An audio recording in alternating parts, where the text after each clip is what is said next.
Are you a childhood trauma survivor? Welcome back. I'm Adeline Atlas, and this is the Family Roles series, part of the Free Me curriculum. In this episode, we're not talking about visible wounds. We're talking about the ones no one saw.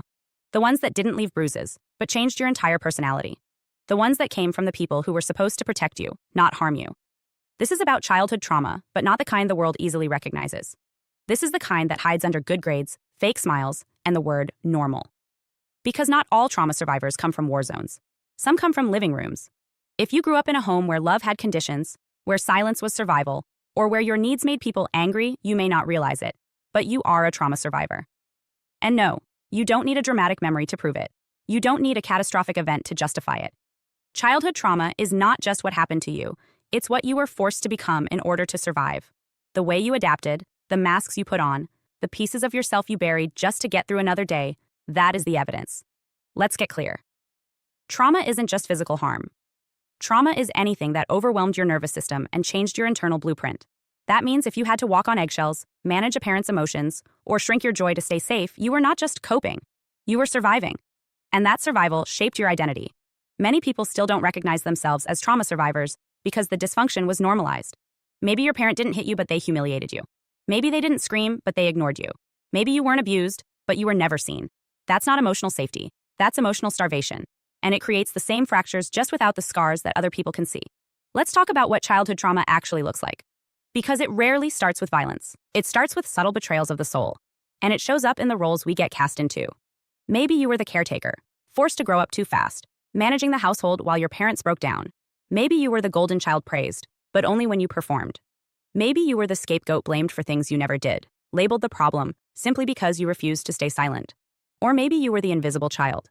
The one who disappeared into the background because it was safer to be forgotten than attacked. These roles aren't just labels, they're trauma responses, and they follow you. The caretaker becomes the overgiver. The golden child becomes the perfectionist who can't fail.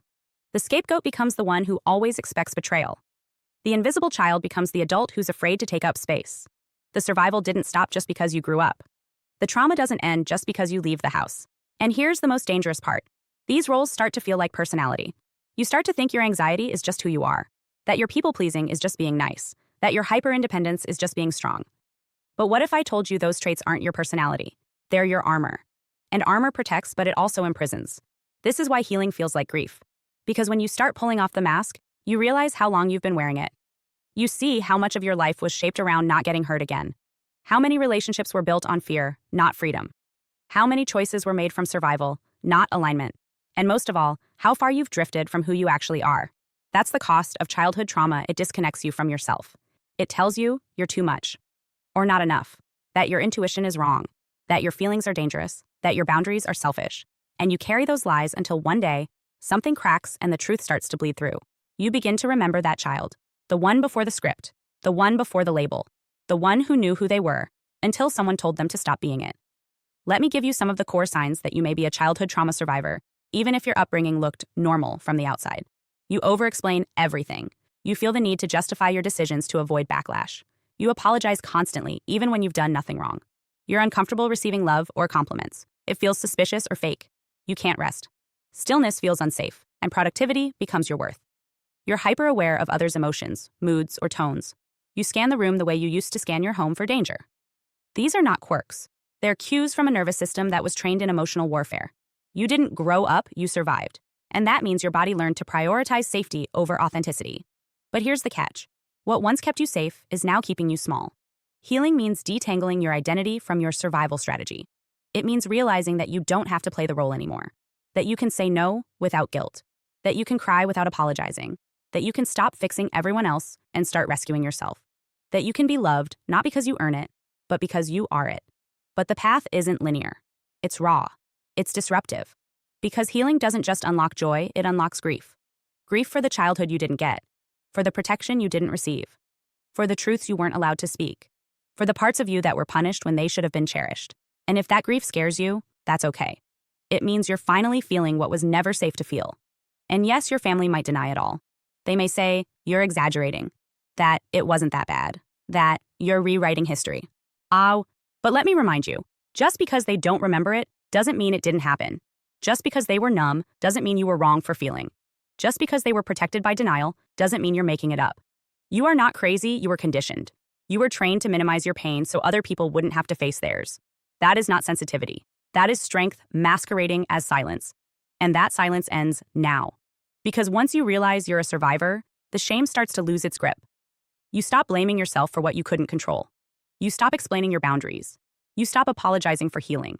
You stop negotiating with people who never respected your truth in the first place. And you start becoming the person you were always meant to be before the performance, before the programming, before the pain. And here's the miracle. When you start living from that truth, everything shifts. Your friendships change, your relationships evolve, your energy becomes more selective. You stop looking for love in broken places. You stop repeating the cycle. You stop needing trauma to feel familiar. Because you are no longer the person who has to survive to be seen. You are now the person who is whole enough to walk away from anything that asks you to dim. So let me say it clearly, for every child who had to grow up too fast, you are not the mask you wore. You are not the role you played. You are not the silence you were forced into. You are not the shame you carried. You are the light that refused to go out. You survived your childhood, and that alone makes you unstoppable. Hi, I'm Adeline Atlas, 11 times published author, and what you just watched is part of my signature program, the Chosen One series inside School of Soul. This series is not just a course, it's a blueprint for those who know they were different from the start. The black sheep, the scapegoat, the truth teller, the cycle breaker.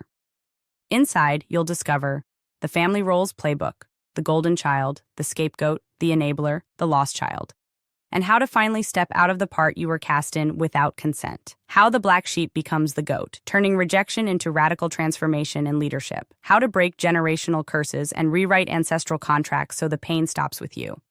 And how to recognize and escape modern forms of spiritual and technological targeting, from gang stalking to synthetic synchronicity. This isn't just about survival. It's about awakening, about reclaiming your voice, your lineage, and your destiny as one of the chosen ones. Click the link below to access the full series now, because the role ends the moment you decide it does, and the real script begins with you.